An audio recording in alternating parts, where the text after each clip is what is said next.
story, but not everyone has a place to tell it. I'm Frank Swoboda. As a filmmaker for over 35 years, I've interviewed amazing people all over the planet. I want you to meet them. This week, the most interesting person you've never heard of is... Hi, I'm Tim O'Doherty. I'm the most interesting person you never heard of because I'm so quiet and shy. Welcome to the most interesting person you've never heard of podcast. Well, thank you, Frank. And I know, you probably have had a whiskey or two in your life. I'm just guessing. Owner of O'Doherty's. Mostly Irish. But Mostly Irish? Only for work. Right. Only for work. That's why I'm doing it. So you're about to do the Amador taste test. Yeah. Tell me what you think.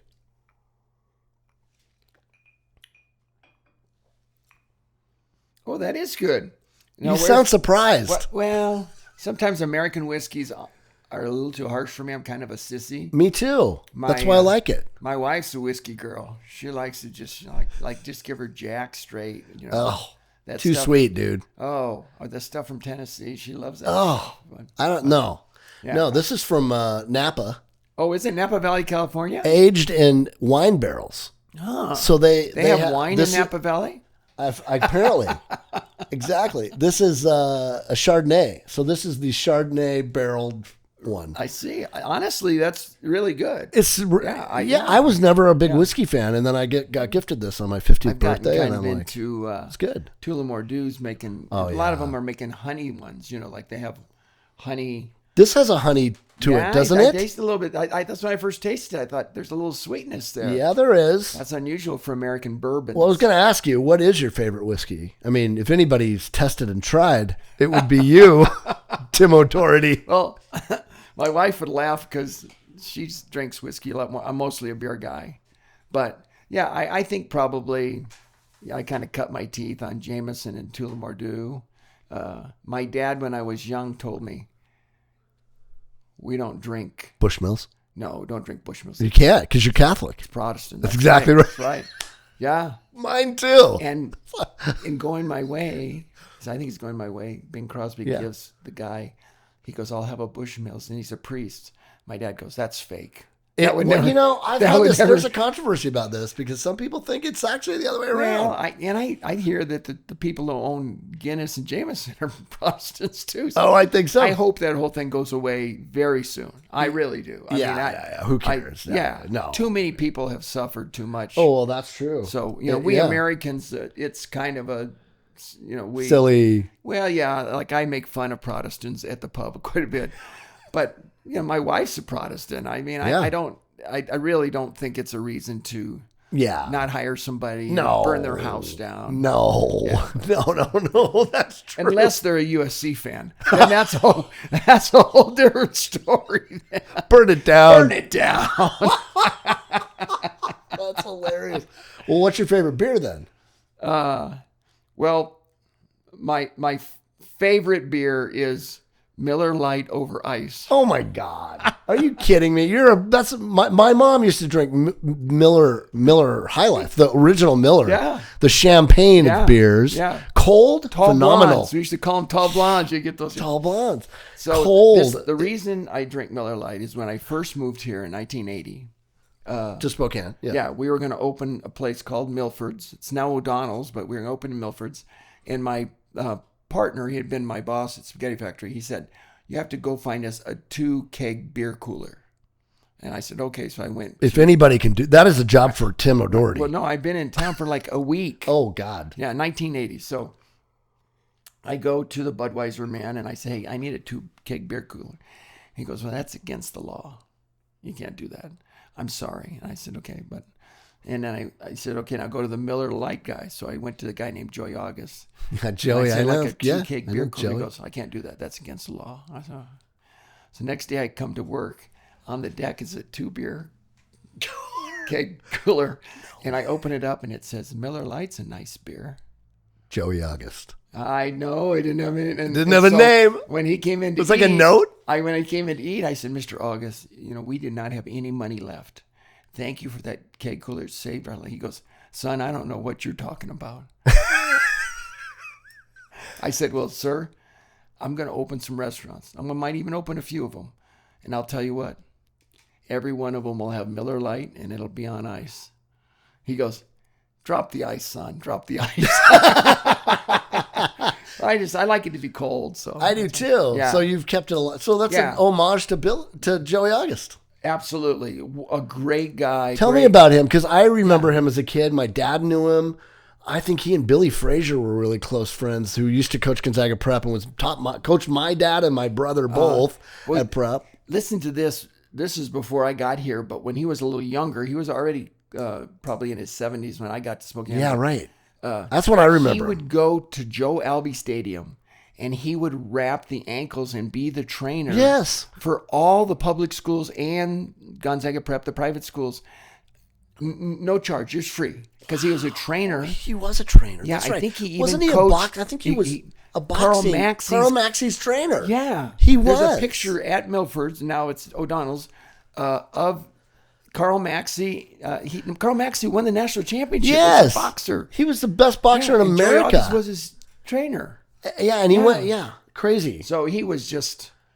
The people always whine about our businesses, and it is changed a little bit, but I'll tell you, when Joey said he's going to do something, he would do it. And there was a lot of gray in Joey's life. Well, there was a lot of that kind of, yes, just here folksy. You go. And just doing a favor for somebody. Don't have to ask anything back or whatever. I have been told that story of my dad, who was an architect here for 60 years and went to Gonzaga Prep and played. He and Tom Foley were classmates. And, and grew up at St. Xavier's School at a church. He was here born in 28.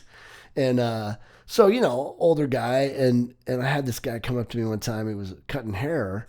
And he would cut my dad's hair at Dan's Barbershop. And your dad had a barbershop? No, Dan's Barbershop. Remember Dan's? Barbershop. Yeah, in Monroe. Okay. And my dad would go get his haircut there sometimes. So I'd go and get it and I get my haircut from the guy. He goes, well, I used to cut your dad's hair. He goes, I got a story about your dad. I'm like, oh, tell me, dude. Tell me now. And he goes, your dad designed the Flamingo Hotel, the Flamingo restaurant, which was probably gone by the time you got here, but it was up on North Division where Kmart used to be, Lowe's is now up there. Yeah. And there was a, just beyond that was an airstrip. It was an airstrip. Oh, really? Yeah. Right up north there? Right up north there. Ah. And my dad had his office across the street, and he designed the Flamingo restaurant. And it was had a big flamingo. It was very kitschy 60s. Yeah. Las Vegas. It was very Vegas. Yeah. And it was the place to be. Uh-huh. And they had a black tie opening thing. And he said, this is, I'm going to say this, rest his soul. I think it's okay now. But he said, well, maybe I shouldn't say who it is. Anyway, there was a prominent young politician. Okay. And we won't say. We won't say. Yeah. He may or may not have been Irish. Okay. God bless you, Tom Foley. It wasn't Tom. It was not Tom. But he goes, yeah, your dad, I was at this thing. It's a black tie deal.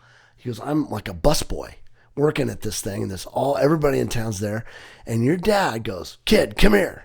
I'm like, okay. And I go over, we go down, and this young politician is absolutely hammered. He can't walk. And he's got a reputation to preserve, Right. Oh, yeah. And Dad goes, come here, help me. And my dad had already called a cab, came out back. They took him out back, got him in the cab, sent him away. And, send this kid home. Yeah. Dad paid for it. Never another word. He's like, he saved his reputation. And I just always remembered that. Like, what a cool thing, Right. And I'm like, I'm going to go ask my dad right now. I'm like, oh, Dad, here's the story I heard about you. Is it true? And he goes, I don't know what you're talking about. Yeah. And I'm like, of course he did it. He wasn't going to admit it, but he said the same thing Joey August said. Yeah. It's like, what are you talking about? Yeah. But you did that stuff. Right. Well, those guys they'd looked out for each other. I don't know. Yeah, I think they did. And I think they had, they in the restaurant business, so many dreams come and go so quickly and stuff. Mm. I think that Mr. August, he had this air about him like, you're going to make it, kid. You had that. And I thought, how many guys has he said, you're going to make it, kid, too. You know, a lot. Yeah, but you did. Yeah. You did. With the help of a lot of people. But yeah, I did. So you grew up in Riverside, California. I did. What brought you here? Kind of a variety of circumstances, but so when I finished high school, I went to the University of Hawaii on a football scholarship. Well, that's a rough for a year. It was a tough place. Yeah, I really wanted to play for Notre Dame. My dad's a football coach. I saved up. You're a some Catholic money. kid. You want to play for Notre Dame. That's all of our dreams. Student. I flew, and if anybody that's seen Rudy, it was the exact talk. I sat down. How do you do, Coach Barsigia? Nice to meet you. Tim, I've looked at your film. You're a fine linebacker, good student. You'll never see the field. That was your, so you met Eric Parsegian. Yeah, and he said, you'll never get on the field. Now, you'll help us at practice, and you'll get a great education, and take this. He goes, but, is there any other options for you? I said, well, the University of Hawaii and Fresno State have offered me scholarships. And he goes, well, son, what are you doing in South Bend? Oh, wow. Because it was like, it's much more now, but back then it was like $10,000 a year. Oh, yeah. My dad has 7 kids, and he's a teacher and a football coach. And the toughest, and I would the have best never talent in the country. And I would never see the field. You wouldn't. So I went to Hawaii, and I was so good that we went 3-8, and they fired the coach. Coach Price, and he became a radio DJ. I went back later on vacation, and I heard him on the radio. No way. Yeah, he's a very nice man. And my area coach, Rick Blangiardi, he's the mayor of Honolulu. Oh, my God. So the football guys, they landed on their feet. They did okay. Yeah. So I transferred called Jim Sweeney, was the coach at Fresno State at that time. Eventually coached Washington State or before. Right, he had been to Washington. He was after Washington State. After Washington State, that's right. And so... Those are some good teams. I go there, and I have to redshirt now. Now they don't have to do that, but I had to sit out a year, and he got me a job at Spaghetti Factory, and I became friends with the manager. He got transferred to a town called Spokane, and he called me, and he said, hey, I want you to come up here and stand at the front door. If you'll stand at the front door in your summer hours, and I was going to be a teacher, I'll give you 10% of this restaurant.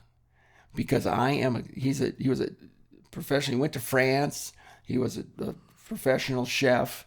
He loved to cook. He goes, I don't like people very much. And you are the most personable man I've ever been around. Wow. Just stand at the door and just treat those people like they're coming into your home. Wow. And I did that. I came up. I got here on a day, in famous day in Spokane history. I got here May 18th. And the day Mount St. Helens blew up. I was actually like 5 miles from town. What? A cop stopped me. I had a California plates, and I thought, oh, he's hassling me. I'm California. And as he should. And yeah, he pulls up, and I go, I know what, I'm from California. I was going too fast. And he goes, hey, drop the attitude, dude. Look there. And we look west. You see this black cloud. It looks like a Spielberg movie. It did. It's just rolling. And he goes, we don't know what this is going to do to the carburetors in the cars. Yeah, so wherever you're getting, you better get there in 10 minutes. So what I'm going to tell you is go a little faster. He did not tell me. The only time you ever have a cop tell you to hit it. To go, wait. I said, well, I'm going to some downtown Spokane. I wasn't sure. And he said, well, you need to go faster. And I wondered why there wasn't very many people on the road. It was like, so I remember it because we were coming out of my brother's baccalaureate mass. Okay. Graduating from G Prep that same Sunday. Out of St. Al's. We were walking out of St. Al's, and it was a beautiful, just like today, gorgeous day, right? Absolutely beautiful. And I see this cloud coming. I'm like, wow, there's a storm coming? What's going on with that? And then it's like an hour later, we walk out of, Chuck Wagon or wherever my whole family's stuffed into. We come out, and it's 2:00 in the morning, and it's snowing. Yes. Ash. Everywhere. Bizarre. And we knew it was, it'd been on the news. We knew we it was didn't coming. know. I had no idea. We had not heard it all. Oh, really? No, we were at Mass. Oh. We were at Mass. We walked out. We weren't turning Frank, on the radio. there's this thing called the TV. Yeah, but we went from there to the restaurant. Like, nobody No, but knew. prior, there had been, it had started rumbling. It had been rumbling, but no. I did not know it was going to blow up on me. Yeah. None of us knew. Right. No. It wasn't like today where you get an alert every 5 Right. seconds. No.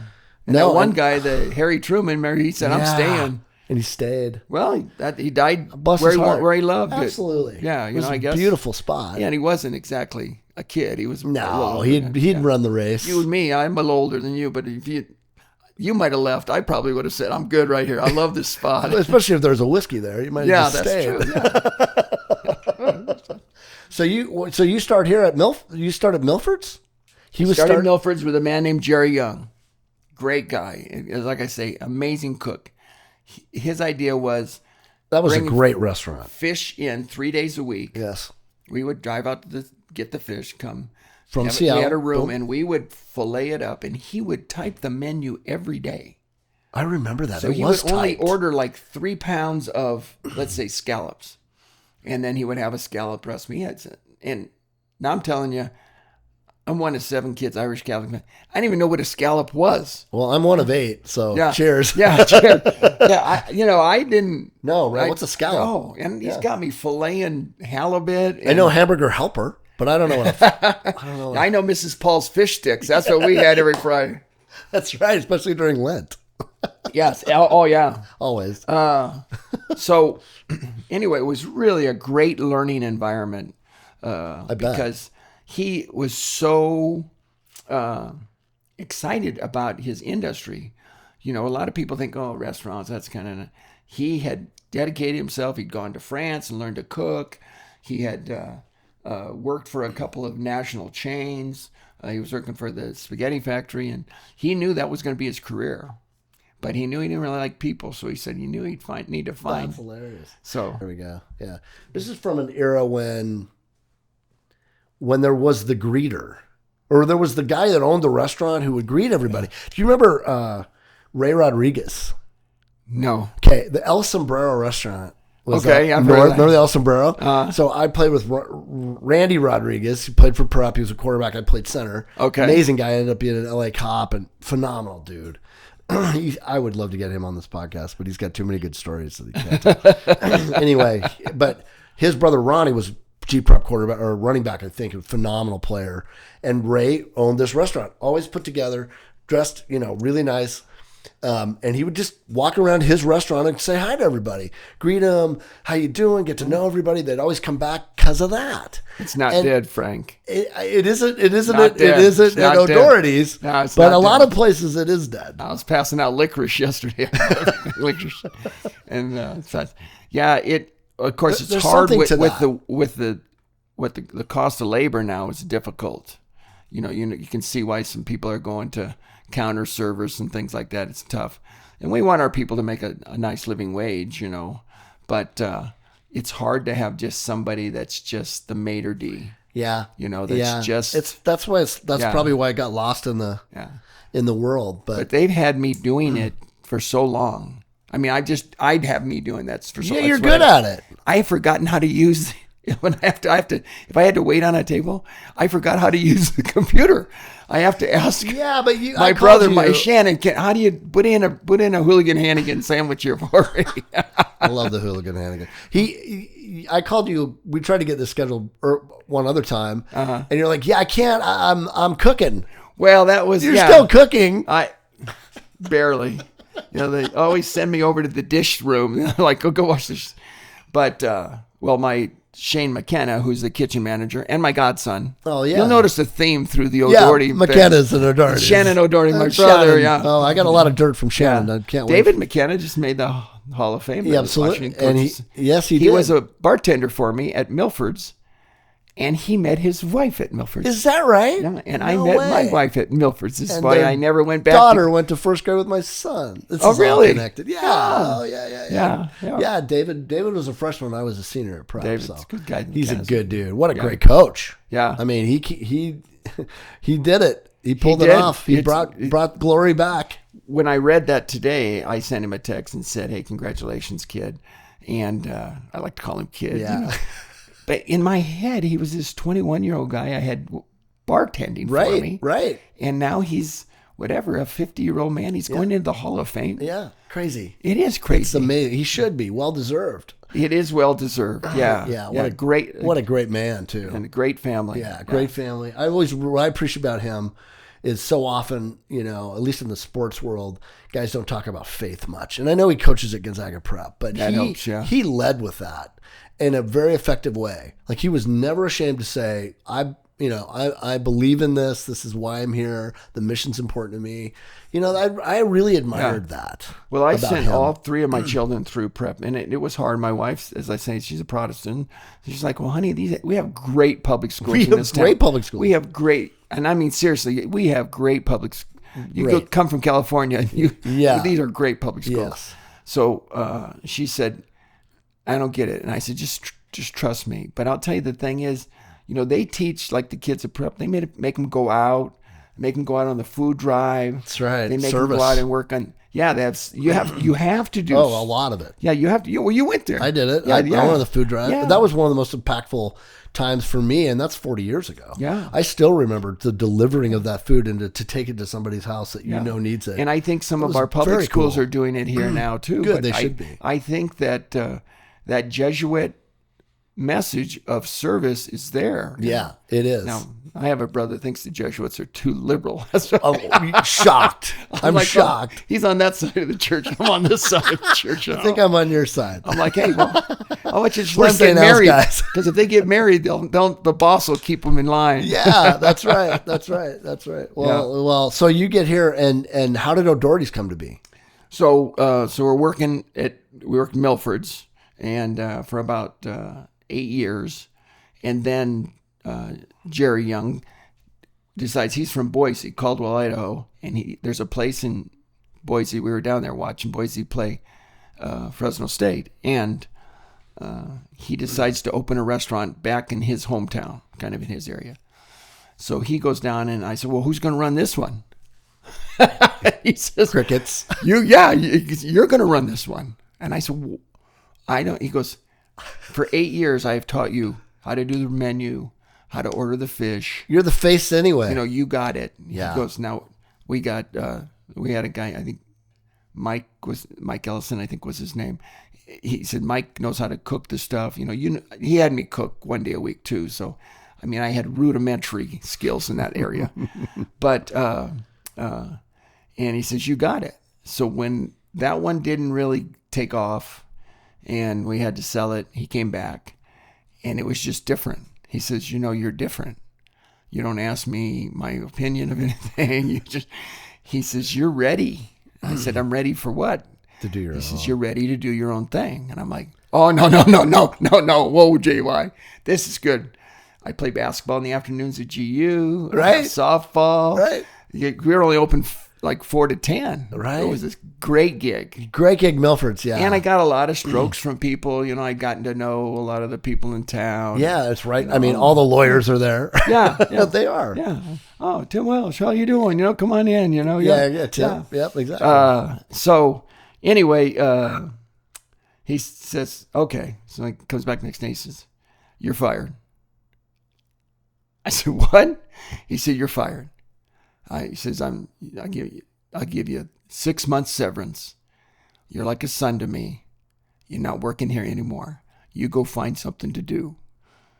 You can go back to school. I have a teaching credential, so you can go back to school if you want. But I'm not going to sit here and fight with you and wrestle with you about stuff when I know what you need to do. Wow. And so I went home, started thinking about it, talking to the guys on the softball team, because that's where you get good advice, is in the softball team.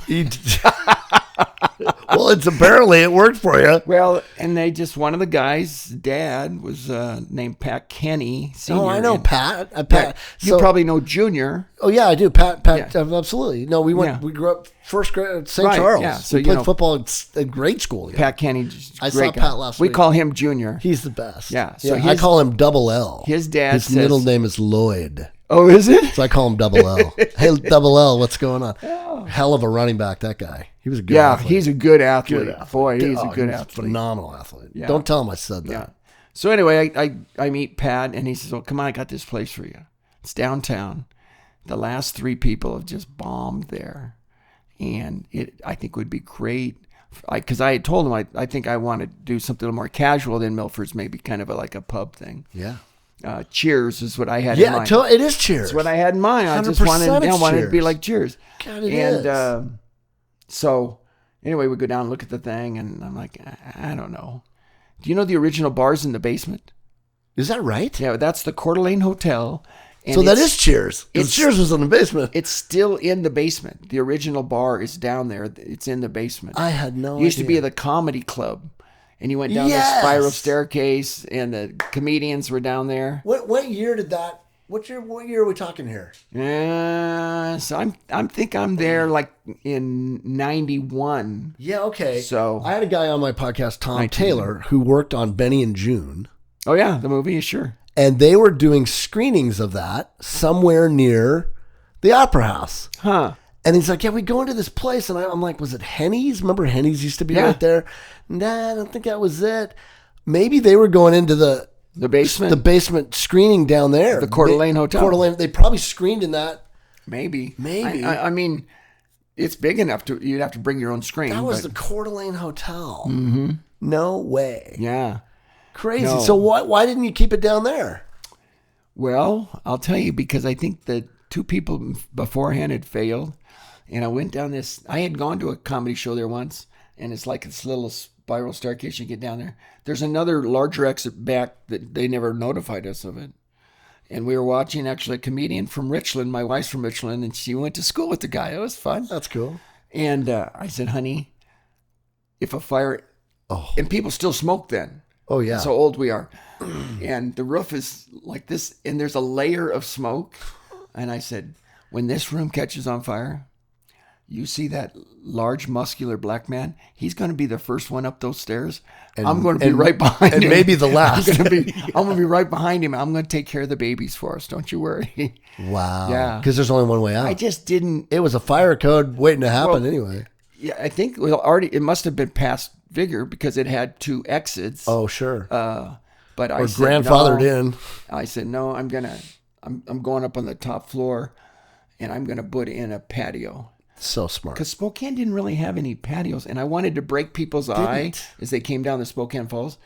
And what they didn't have in the past, which we had, was the park. Oh my God, what a view. This thing you are across the street from the greatest is awesome. spot in the world. I don't want to be in the basement. No. I want people looking at the park. Yeah, the carousel's right there. Yeah. Wow. Yeah. That was a good move. So here you go. Now, this is good story. This is good story, Frank. It might even be true. So I go walking down to City Hall to get a permit once I decide that we're going to buy it. And Jerry, my former owner, he came and looked at the spot. We talked about menus. That's cool. The guy that fired you on purpose so you would do this. Yeah. And he worked with me through the whole thing. That was very cool. Yeah. And in the end, he said, I'll never come in. And he didn't come in for 15 years. No shit. He's a weird. Why? He's quirky. Why did he He's come quirky. in? Do you think he'd be excited? I thought I was a competitor. Well, dude, it was his idea. I know. I know. Maybe he thought I was going to open somewhere like in Cheney or something. I don't know. But so I go down to City Hall. I've told this story a lot at O'Doherty, so bear with me, folks. So I go in the elevator to go up to see if I can get this permit to put this patio outside. And another guy gets on, and he looks at me, and he says, hey, are you the coach of the Arby's Blues? I said, yeah. Are you the coach of the Kennecott Reds? He says, yeah. Hey, you know what? We hate you guys. He says, your son, is he 20? My son was as big at 13 as he was at 18. But at 13, yeah, that was me. He was a beast. I was this big at 8. Were you? Yeah, I was awesome. He was a beast. I was the best 8th grade football player in history of the world. Some and then parents wouldn't let their children bat against him. Oh, dangerous. I thought, we're in the money. Oh, yeah. Something called Girls came along. But great. He's a great kid. He was a great high school football player, though. I'd tell you. He was. Thank you. He was phenomenal. He was phenomenal. He was very good. And he's a very good attorney today. Oh, that's good. That's probably maybe better than being a professional baseball player. Sorry, Dad. Yeah. So anyway, we're in the elevator, and we're kind of laughing. And these are little league teams at this point, right? Yeah. And we're just laughing. He's a little league coach. Yeah, and he leaves, and I go in, and I say, I'd like to get a permit for a sidewalk cafe. And she goes, well, I'm sorry, we have a moratorium. The man that owns a restaurant, again, we won't say so we don't offend Mr. Brown. But so he put a sunroom instead of a patio, and but the bolts are temporaries. So technically it meets the definition of patio. I know the restaurant you're talking about. But it's not really. So they put a moratorium. They're like, we don't want that half the sidewalk to happen again. Yeah. So I said, oh, I really think I need this. She goes, you seem like a nice guy. I wish I could help you. I can. Door opens. Coach comes out. Here comes Coach. He walks over. He says, hey, Tim, you didn't tell me, what are you here for? Oh, I wanted to get a patio permit. Oh, moratorium on that. I said, yeah. He goes, where's it at? I said, the old Coeur d'Alene. He goes, oh, you don't want a permit. I said, I don't. You want to renew the permit that was there in the 60s, don't you? Oh. Because if you were to renew it, it would be grandfathered in. Right. And we wouldn't be able to stop you. And then he looks at me, is that what you want to do, Coach? I mean, that's like manna from heaven. That's amazing. By How the cool opposing is that? coach, he doesn't That's even great. like my team. He hates your son, for yeah. one thing. How cool is that? That is the kind of thing, honestly, that makes you feel like that changed your life. Well, yeah, and you just, that's why you want to do a good job. Yeah. You know, you just want to do a good job because some breaks have gone your way. Yeah, they have. You know, right. And, but you took advantage of it. We've done okay. Yeah. You know, I was at a GSI event a couple months ago, and Katia Passerini, the new president of Gonzaga University. She's an amazing lady. Oh, is she? If you have not met her, I mean, she's phenomenal.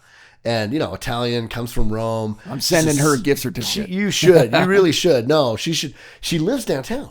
Oh, and she takes a bus and stuff. And she's like, she grew up in Rome or whatever. Yeah, and she's like, we're like, well, what do you think? The people are just giving ideas. She's on this panel. She goes, you know what I think? I come from Rome. Every place you go in Rome, there's a sidewalk restaurant. And we all sit outside and we go walking through. This town is amazing. We need more of that. Why? Because if I was going to do one thing for this town, I've been here for 6 months, it would be put more patios out, have us all gather more, build a bigger, better community. And she's absolutely right. I mean, your spot for the St. Patrick's Day parade is home base. Or Bloomsday, just last Sunday. How was that? Oh, insanity again? I spent 4 hours standing by the front door going, I guess COVID's over.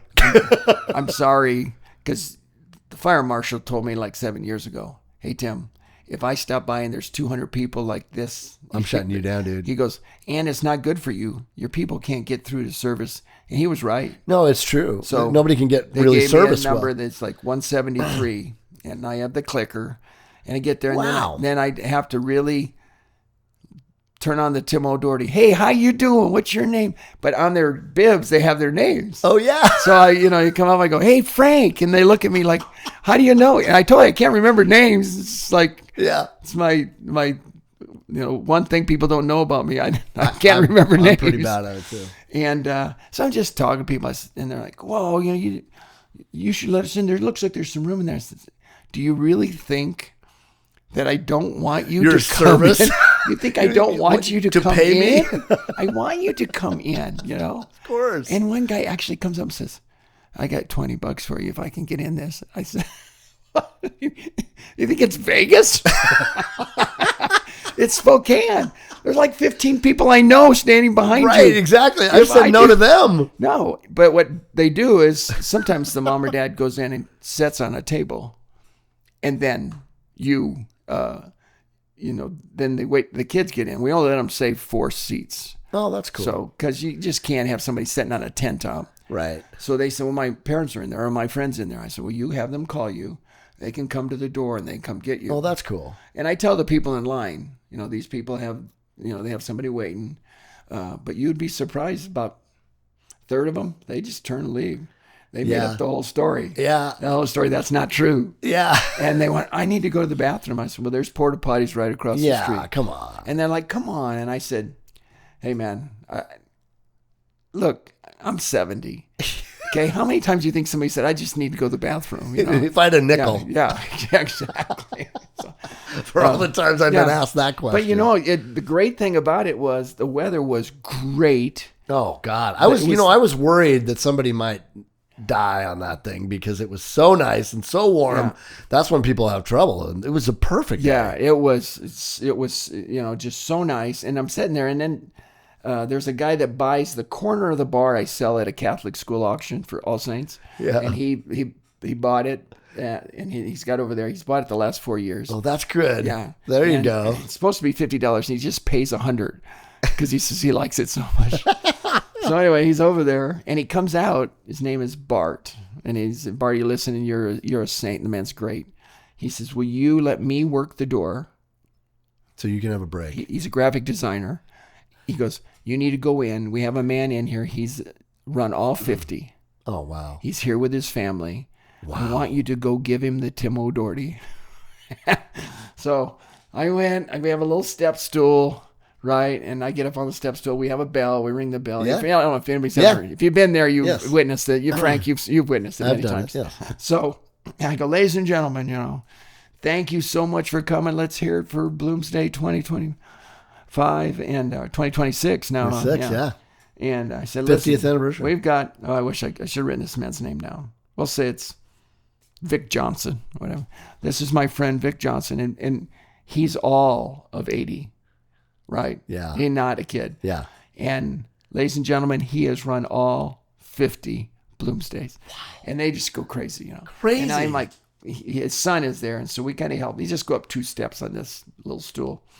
And I said, okay, follow along. Here we go. For he's a jolly good. Oh, and if there's 173. Yeah. Exactly. Maybe a few more on the patio too. Yeah. But they are singing. And then what does Ovic do? He starts crying. Of course he does. I'm telling you, as I tell you, it was so cool. Yeah. It was so cool. And then his family, got him down, and you're like, That's why I'm here.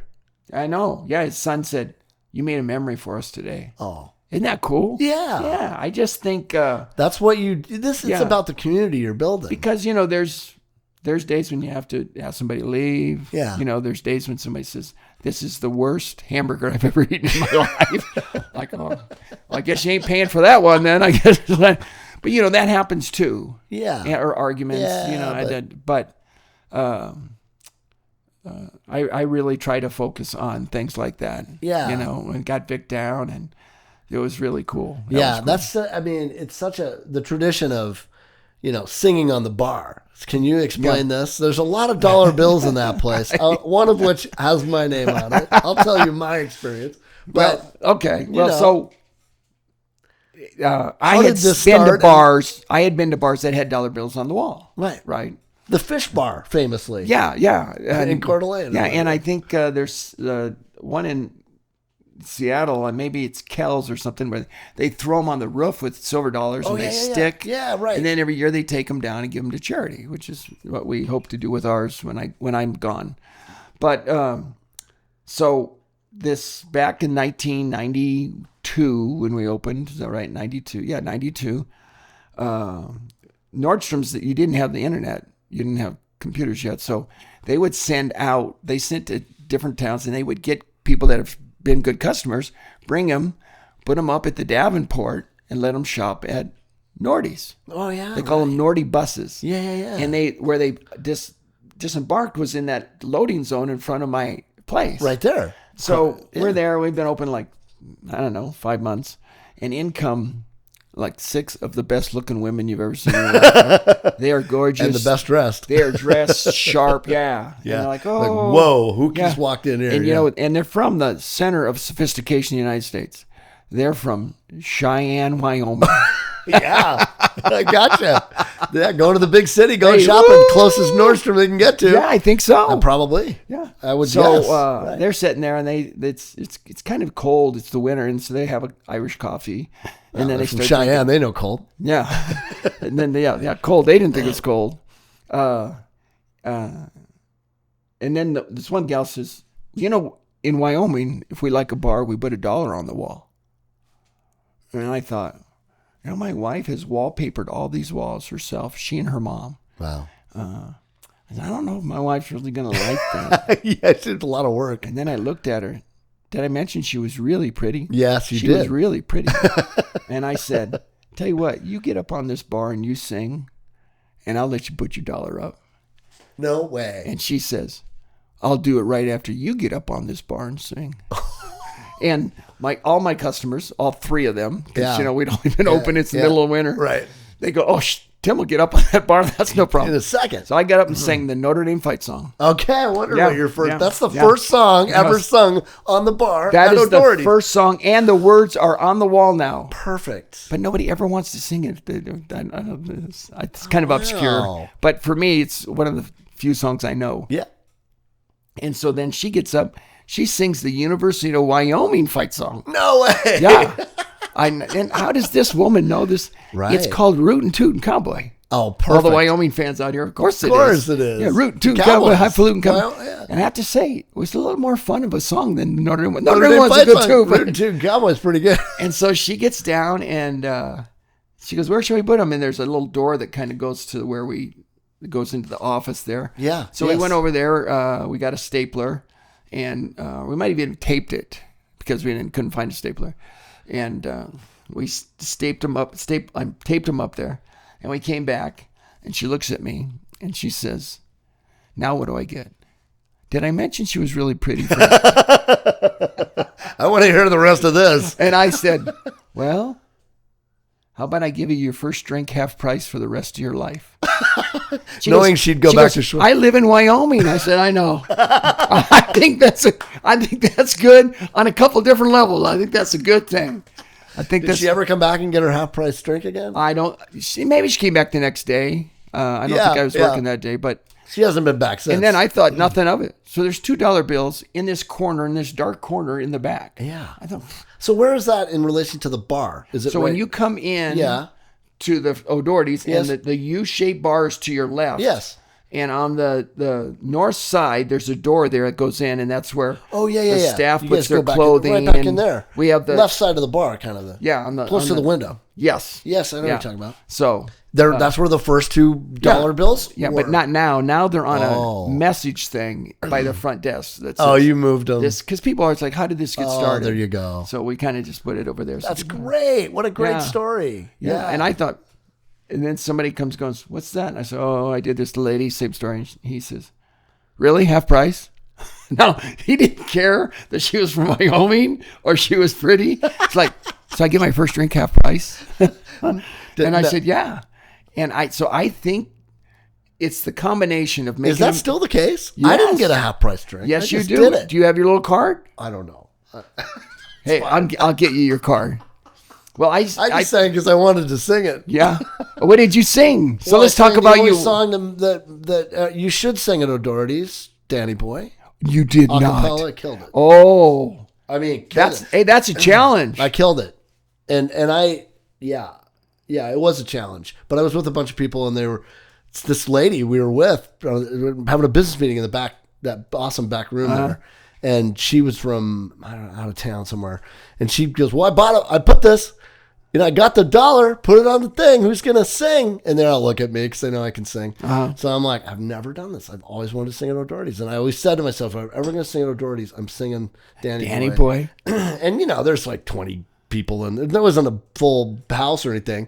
There was like, but the bar was pretty full with all those dudes, looking at it. Yeah. And the treehouse, we call it. Yeah. I just remember, I start singing and I get like, I don't know, a little bit into it. And they all start going, this guy can sing. And it shut everybody up. And it was great. I'll tell you, Frank, if I could sing, you would be talking to a millionaire today. I bet. Because I can't, I had a quarter for everybody who says, you're a great guy, but you're the worst singer I've ever heard. Well, I'll be your singer. I'll be your designated singer. That would be great. Danny Boy is hard. It is hard. It's a great song. It is. It's a great song. Yeah. It's a sad song. It kind of gets a funeral gets song. me. Oh, it is. A lot of Irish funerals, they sing it. Yeah. And it's appropriate. Yeah. Yeah. My wife just passed away 3 months ago. So. Oh, no. Yeah. And, thanks, brother. Sorry about that. That's okay. Yeah. No, it's 4 months. 4 months yesterday. Yeah. It's I don't recommend it, Tim. But it's going to happen to everybody. So Yeah. she did it beautifully, and but that was one of the And she'd been sick for quite some time. 6 months. She had breast cancer. So I've been dealing with that a lot, and I'm discovering this journey that I'm on with it is actually really powerful. It's very, it's just such a different world. Well, it's a completely different world. I mean, I think that, death of a spouse or divorce, maybe bankruptcy, not quite, but those things are incredibly impactful things. Oh yeah, in our the adult grief life. of those. I'm really grateful. Hospice was incredible. They have a grief counselor that I was just talking to right before you walked in, and we every week or so I talk with her, and it's been really helpful. I encourage people, like, if you're going to go through this, good, yeah. And I've kind of. I know she's around, kind of guiding a lot of things that happen. It's very true, very true. And she's a redheaded Irish girl, so. Oh really? Oh yeah, most beautiful red hair in the world, So she loved Danny Boy, so that was the other thing cool. I was thinking of. But it's been a really healthy thing to. The more you talk about it, the easier it is and the better it is. What I'm discovering is how important it is for other people. Like, I'm like, oh, I'm sharing my story, or it's going to be helpful to me. But it's remarkable how many people don't talk about it.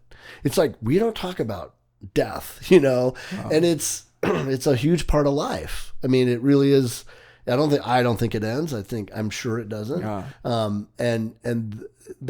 But so many people just don't give it a second thought. I didn't really, even knowing it was coming. It's a shocking thing, But I discovered through that process that I can either kind of hide and let this thing kind of cover you like a blanket, honestly, or I can say yes to stuff.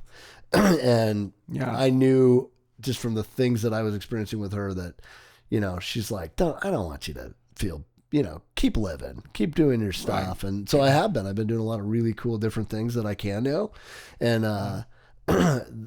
saying yes is it's a great way to live. Yeah. And it's helped me a ton get through this thing, but it's going to take a while. I mean, it's still anybody hard that is an adult that hasn't experienced any kind of setback, injury, tragedy in their life, I think that they're just pretty much either lying. They are lying. I mean, there's just no way and there's a lot of good that comes out of that. I mean, all the stuff that you think about, you mentioned it, the times that were tough and getting fired, but it leads to greater things that happen, right? And I feel like that's happening with me. I'm hoping. Well, and we move on from this, but I have a friend, and his child took their own life. I mean, as a parent? Yeah. My nephew did a few years ago. That's crippling. Oh. That would be much harder than what I'm dealing with. You know, should I call him? Should I not call him? Do I mention it? Do I not mention it? Right. And his mutual friend said, hey man, you call him. Absolutely call him. You make him laugh. I know, I've seen you. You can make him smile. And I just want, that's a hole that you just don't fill up. No. No. Divorce, you can hopefully meet somebody else, and maybe it'll be better or worse. But anyway, a child for sure. Yeah, it'll take that's gonna take him several years, probably. Yeah. I we did better a little, move on to something a little. Yeah. More, okay. I did a little research, and you're gonna hate me, but I talked to your brother Shannon. Got the dirt. I was like, you got to tell me. That's your research? Yeah. Pretty good, isn't it? Yeah, well. He knows some stuff. Well, except that he's 16 years old, younger than me. Yes. So he doesn't know all of it. He's only. But he told me definitely to talk to you about the Turkey Bowl. The Turkey Bowl. Is that what you call it or something like that? No, did I get that name right? We didn't invent that name. I know. But, so I played college football, high school football. I have 5 brothers. We all played football in the streets with my dad, who's a football coach. So football's a big part of my life. So when I got up here, I went out to Eastern. I introduced myself to the Eastern football coaches, Dick Zorns. Dick Zorns? And I said, hey, absolutely. I'm going to be here. If there's anything, if I need a bartender, I'm going to call you. I had about 7 the Riley brothers, Sean and Seamus Riley. They were bartenders for me. Chris Hansen. Sean and Seamus Riley, of course. They are. No, but this is at Milford's. Yeah. But yeah. And they're lifelong friends still. My son's named Seamus. Yeah. So, but anyway, so I just said to the other guys at Milford's, no, I didn't really know him. I said, but I'm going to go to the park on Sunday after church at 1:00. After Thanksgiving.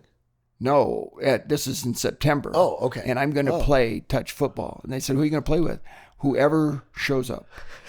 And so guys kind of got passed around, and it was just one-hand touch. We tried flag for a bit, and doesn't work. No, it didn't work very well. It doesn't work. No. It's too hard. That's not going to catch. Yeah, actually, we joined the City Flag League first. Yeah. And I had my Eastern guys and me, and we got kicked out. I bet. We were a little too rough. Yeah. We were a little you too forgot rough. that you didn't have pads on. Well, I was just trying to get the flag, Plus, we outweighed the opposition by about 60 pounds a man. So. That might do it too. Anyway, we started playing, and then I said in my mind, I'm going to play from Labor Day to Thanksgiving. And then on Thanksgiving, I'm going to have a party the night before. We're going to draft the teams. I got a flask made that said Turkey Bowl champion. And then we're going to go out. And my dad was the ref the first couple of years until he passed on. But he would be the referee. He played the first year. I have a picture of him catching it. Nice. Yeah. But, and so now it's, I think we're about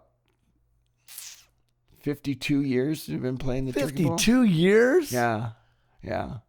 You're still playing? No, I quit at 50 because I fell down the back stairs trying to get a freezer into O'Doherty's. Oh, Jesus. And I hurt my arm.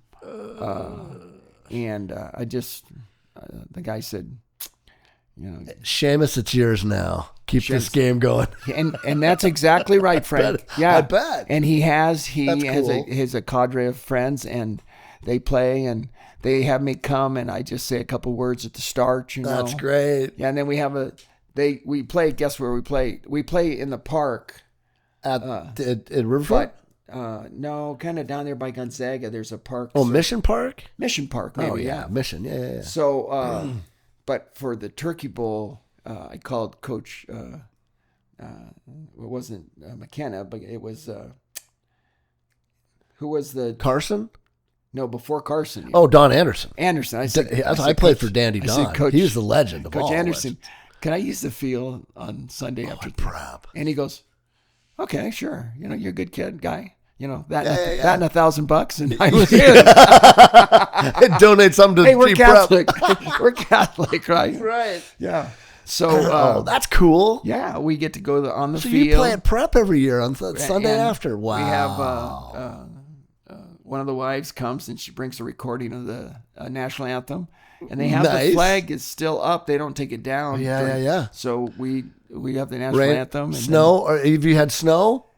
Oh yeah. We've had snow. Snow. Yeah. We had snow. Wow. Yeah. In fact, Sean Riley, we mentioned him earlier. Yeah. He was playing on the other team. We're playing, and they hadn't cleared the snow off the field because there's no school. Right. So I was lucky enough to be playing quarterback. And I was just going to throw a quick in, and I stood up and I fired it, and Sean raised up, and I hit him right in the eye, the ball. And this is how tough Sean Riley is. He goes down, blood is coming out of his eye socket. He takes snow. That's how I know the snow.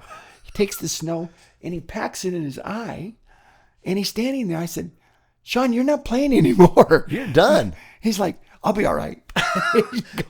Well, they used to tell us to rub dirt on it, but he rubbed snow on it. But we said no. In fact, we said that year we were pretty far ahead. So I said, let's just be done. Yeah. If I'd been behind, we would have kept playing. Of course you would. Yeah. That's pretty far ahead. So when you were at Milford's, the other thing I remember is my high school teachers at prep were your bartenders. Yeah. Doug Banks, John Walk, yes, the legendary choir director, bless his heart. I would go in there and be like, "Hey, my teacher's at the bar." Yeah. Well, and that was great. I love Dave that. McKenna. I think in the summer he would go back and 10 bar again. Right. Yeah. No. When they had summers off. Well, And they're Again, not making $1 million as a teacher. I actually didn't grow up in Riverside. I grew up in a very small farm town called Paris, Perris, small town, but it had a Catholic church, about 3,000 people. Yeah. And my dad came from Michigan, so he said, we need a Catholic school. And his dad was a concrete block contractor. So my dad got 7 other guys, and they built 2 concrete rooms, and they wrote to Ireland, and they got Irish nuns to come over. No way. Yes, and they founded a Catholic school in Paris, California. No air conditioning, some windows, right? Yeah. And they couldn't understand them. Oh, yeah, no. Or Frank, you know Oh, what yeah, you could. no. What do you already do? I had a few. Sister Patricia. Oh, my God. We're like, what? What did she just Did say? you just say? What's your English? Not very good English, sister. Wow. Yeah. So we used to play touch. I learned that from my old man. That's the story. And we've played a long time. That's cool. And we've had some great games, and we've had some blowouts. And I've been lucky to. It's funny that out of the 52 or 50 that I played, I think I went like 42-8. Wow. And I don't remember the 42. You remember the 8? Oh, it was yesterday. Yeah. I was just trying to get the first down, and I said, Frank, just make a quick out over here, and I'll look over here. So I went like this, and then I turned and threw it. A guy named Scott Martin stepped right in front because it was tie score. That's why we were playing overtime. Pick six. Oh, that was Nothing worse than that. First one I lost. I wouldn't leave the field. Oh. I'm like, no, there's still some time. It's funny. They're like, no, there's no time left. Those games, John Stockton was here filming something last year, and I'd told him a story. Jack had told, his dad had told us, my brother and I, a story that I've said it on this before, and John completely refutes it. But Jack, my brother and I were at Jack and Dan's, and he says, hey, Mr. Stockton, hi. We introduced ourselves, and he goes, oh, I know who you are, to my brother, who was really? John's classmate at prep. And he goes, I don't know if I should kick you out of this bar or buy you a beer. And he's like, oh, I go, what'd you do? He goes, you hit my son John so hard in 8th grade football that after that game we sat in the car and made John to decide to pick a sport, and he picked basketball. And he knocked and him I out go, of the field. dude, you remember hitting him, like the hit? And he goes, which one? I hit him all day long. He was the mouthiest kid. I was move over, just dominate him. They've been friends for years. I tell John that story when he comes. He goes, not true, urban legend. That's not true. My dad's lying. So anyway, we started talking about that, and he remembered playing my brother in like the Knights of Columbus championship game. the grade 7-6, Catholics, yeah. okay. And they won, and St. Al's won it, I think 7-6. So he goes, well, tell your brother he might have beat me up that day, but who won? Yeah. We beat him 7-6. He said he remembered the score, he remembered the whole game. He goes, you know what? I can tell you every play of that 8th grade football season, and I played for 19 years in the NBA, and I can remember a handful of games, and they were all playoff games. But I remember every play from that grade school season. That's crazy. Isn't that? That's really cool. Some things matter more. Yeah. Even to a guy that played against Jordan in the finals, I'm sure he remembers those games. But he goes, 80% of those games I don't remember at all. But I remember every one of those 8th grade football games. Well, he was lucky enough he won a lot of those games. Maybe that's why. That's why. But you remember the ones you lose, or right? Yeah, that's pretty cool. I helped a guy coach the freshman baseball team at Prep a couple of years.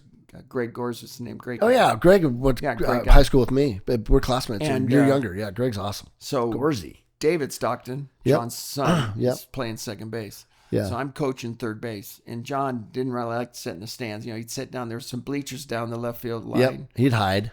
Yeah, and so he's sitting there. I'm kind of sitting there, and I'm watching, like this, and he's not saying anything. He doesn't really engage. No. So I kind of walk over to him. I go, "Hey man, you look familiar." And he said, "Yeah." I said, "No, I mean, you really look familiar. Are you Jack Stockton's boy?" Great. And he says to me, I heard you were a smart ass. From a fellow smartass, by the way. But he said, how's David doing? And I said, I'll tell you this about David Stockton. He's not the hardest hitter, doesn't have the best arm. But interesting thing, when he says something to the other boys, like I'll say, Travis Long was the first baseman. Yeah. He played for the Eagles. Yes, Travis Long. Tremendous athlete. Tremendous. David Stockton's the second baseman, half his size. And I say, Travis, move over a couple steps. And he looks at David, and David says, no way. Who's the coach on the field, dude? I'm just telling you, that's why they made him the quarterback at prep. Absolutely. Yeah. The respect and the... That's why Carson told me he made Seamus the quarterback. He said, I watched to see who the kids are looking to. Absolutely. He goes, David and Seamus they're good athletes, but they weren't the best athletes. They're leaders. Yeah. Apparently. Of course. So I said, I'll tell you this. David ain't going to play in Major League Baseball, but David Stockton's going to be a successful man. Yeah, and you could tell, and he sure was. Is. Yeah, no, he played Division I. Dude, he played in Europe for a year. He played G League forever. No, just because he doesn't know what it is. No, it's just smaller than his father, and he's still. Oh yeah, that was gutsy of him to play for Gonzaga. Step into those shoes after your dad had been a legend. I mean, he handled it and played great. I mean, he made some big shot. Like he was unflappable. You talk to him, he'll come to the great pub or point something, guard. And I'll say, hey, that's a really cool thing. He's like, yeah. I know. The thing about both of them that I think he had that John had always, of course, in spades, but there's something about a point guard when you watch a game and when they have the ball in their hands, you either relax or you get tense. Yeah. You're either worried that they're going to turn it over, make some stupid play or whatever, or you're like, this is fine. And every time those two Stockton guys had the ball in their hands from grade school watching John in high school, you were always at ease knowing they had control of the game and they were going to make the right decision. And I don't know, you can't teach that. Well, and when you make the wrong decision, you can't. You got to let that go. Oh yeah, you have about 2 seconds to let that go. 100%. Well, and in terms of prep, I mean, their grandfather was he played professional for Houston. Yeah. So I mean, that's like, talk about the legends of that. My dad played with Jack. Oh wow. Yeah, he was a year older. My mom and Jack were in first grade together.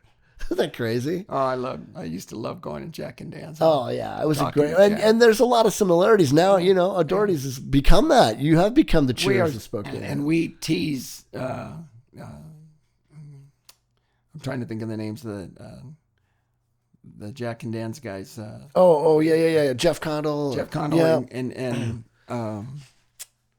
I'll think his name. Sorry. Yeah. Because they're wonderful guys. Yeah. They're long-time friends. Big time. Yeah. Kevin, yes. Kevin and JC. So, JC, I remember in Cheers, Uptown Tavern was their rival. Yes, that's right. So I called Jack and Dan's. I'm like, hey, look, you guys, we're full here tonight. You can go anywhere, but don't go to Jack and Dan's because they're the Uptown Tavern. And for a long time, that was great. But people don't get it now. No, they don't know the what joke. the Uptown Tavern serious. is. Got to be careful. Yeah. The other thing your brother divulged to me is how many family you have brought here. So you come here in 1980 by yourself. Yeah. Now St. Helens blows. Yes. Another one erupts here. How many people have you brought, including your parents? And your mom's still around. Well, Shannon married a local girl from Chihuahua, and then they had a baby, and she was going to school, so mom and dad came up to look after the baby. So then it was Shannon, and then mom and dad, and then my younger brother came up. He came up and played. He played for Cal State Northridge, and they played Gonzaga. Okay. And he liked it up here. So then he came up, and he has 13 children. Oh, wow. Yeah, I have 3. Shannon has 2, and then my brother Mike's son came up here to work with me. Now he's in the Marines now, but Mike has 3, and 2 of them still live here, and then those 2 have 5 children. So over 50 people you have brought here. We got it going on. And my How son-in-law cool is that? I is the love manager at O'Doherty's now, Ryan Giese. Okay. His dad, Goose, had his own chair at Jack and Dan's. Wow. He lived a block. He was Jack Stockton's one of his best friends. Okay. They kind of grew up together. Yeah. And Goose was a police officer here in Spokane. And Ryan was the bar manager at Jack and Dan's. And my daughter, Erin, fell in love with him. Oh. Yeah. So Uptown Tavern Right. is now in the family. No, I know it. It's so I go in there and they're going to move in together. And I said, it's like 5 o'clock and he's busier. And I said, excuse me, ladies and gentlemen, it's busy, Jack and Dan's, you know. Tim O'Doherty's, the enemy's here. I said, excuse me. So you love my daughter enough to date her and you love her enough to kiss her but you're not going to marry her? So I'm just telling you, this is my 2 cents worth. You can take it or leave it. You should move out of your mom and dad's house he was living in and live with your own gender for about a year and see how that goes. She should move out of her mom and dad's house, live with her own gender for about a year. And after that time, if you feel comfortable, then you get married and then you move in together. And that's how that works. And I'm done now. And people are like, yeah. Did you say the whole bar? Yes, the whole bar. Yeah. And they're like, The whole place is you probably hear a pin drop. and Ryan, who is the most kindest guy in the world. He's so great. And he's bartending at the time. Yes. And so the next day, my daughter shows up at my house and she says, "What the beep?" She was not there during this. Oh, no. She's like, "What are you doing? What business is it of yours?" And I said, "Hey, You're my daughter. I just said my piece." You know, they were both like 22. Yeah. So they're not kidding. They're not 16. You know. Yeah. And They're I also said, not 28. I'm just saying my piece. I think this would be the best thing for you. I think best thing for him. Well, he says he's not moving in with me now. And I said, I knew I liked that guy. I knew I liked him. And so That's so cool. Yeah. And so after they got married, school. I just said, why don't you just come over? I'm about ready to kind of transition maybe into a different role here and come work here. Yeah. He said, okay. Wow. And he does a great job. So how long have they been married? I think their oldest child is maybe 5. So maybe they've been married 7 or 8 years. Old man wasn't wrong so far. Well, they probably would have been fine on their own. But as my wife says, Tim O'Doherty, he steers his own ship. No. It's true. I didn't yell at him. I didn't. I just didn't said, embarrass him. I just want you to know. And he said, I don't want to go through my marriage, with that hanging over my head. So Good for you. No, that's the right of a dad. But he was really the hero of the story because he is the one that had enough integrity to listen. Say, listen. There might be some truth to this. That this blowhard is yelling. You weren't just trying to protect your daughter. You're giving them that's good life advice. He has said to me, the fact that you did it in front of an entire bar. That's is very Tim O'Doherty. He says, you could have possibly just pulled me aside. Kid, come here. No, that's no fun. That is so Tim O'Doherty. That's no fun. Oh my God. Did you and Jack ever hang out, know each other, talk to him, or you just kind of stayed over? He's maybe a kind of a generation ahead of me. Yeah, for sure he is. But when I went into Jack and because back in the day, they didn't have the corner. That was the pharmacy. No, I worked at the pharmacy. Oh, you did? I worked there through college at Gonzaga. Had the best gig. They just had that side. Yeah. Oh, yeah. Somebody said the thing that ruined Jack and Dan, he said, this town is ruined. I'm like, why? He goes, Jack and Dan's has a kids menu. When they put the back in. Oh, you know what they have? The world is over. I would give my thumb to have that parking lot. Oh, yeah. Yeah. You don't have a parking lot. JC and Kevin are good friends of mine, and so Jack did that well. Yeah. And I said, JC, if I had your parking lot or you had my personality, we would both be wealthy. True. And then what came out of JC's mouth cannot be repeated. I bet. Yeah, I know exactly what he said. Well, it could be repeated. Yeah. It's a podcast. You can say whatever you want. And he's not a little man. No, he's not. Not a little man. No, and he was a hell of a player at Gonzaga. He was awesome. Yeah, he was. Oh, phenomenal. Yeah, he was the other guard when John played. He was the other guard. He said, I hate when people say other guard. Somebody said that. They asked Stockton, and like, who's the toughest guy that ever guarded you? And he said, Jeff Kondo. Yeah. I could see that. I can see that too. I can see that, yeah. Yeah, no, he was dead. He's not yeah. going to say something that's not true. So you'd see Jack, and he'd be cool when you go in there. Oh, Jack, yeah, he was doing what I do now. He kind of goes in there, brings the licorice, holds court in his little corner booth over there. Yeah, he had the little corner booth, right? Yeah, right by the window. That was Jack's booth, Yep. man. Make those big sandwiches. Yeah. Oh, I love those sandwiches. Yeah. So I didn't really ask him. I asked Mr. Dominy from Dominy's some advice about how to make casual food. Talk about a legend. Yeah. That's cool. Yeah. So favorite food item on the O'Doherty's menu. I love the O'Doherty's menu. I do. Well, thank you. Even the eggs. Yeah. That seem scary. Well, they're good. I didn't even realize that some things I've stopped doing. Really? So Lily, my niece, who's a dining room manager. See, there's kind of a theme here. It's called nepotism. Anyway, continue. She got out. She found some old menus downstairs, and she said, "Do you remember when we used to do Kara's ham sandwich?" And I said, "Oh yeah, I remember. Yeah. Why'd you stop doing it?" I don't know. She says, ham is one of the most affordable proteins. Oh, it's a great sandwich. You're right. Let's bring it back, So she got about 4 or 5 things, and Shane, the kitchen manager, who's my godson, Shane McKenna, David McKenna's another theme nephew, yeah. Seamus and Shane's everywhere. And Sean's.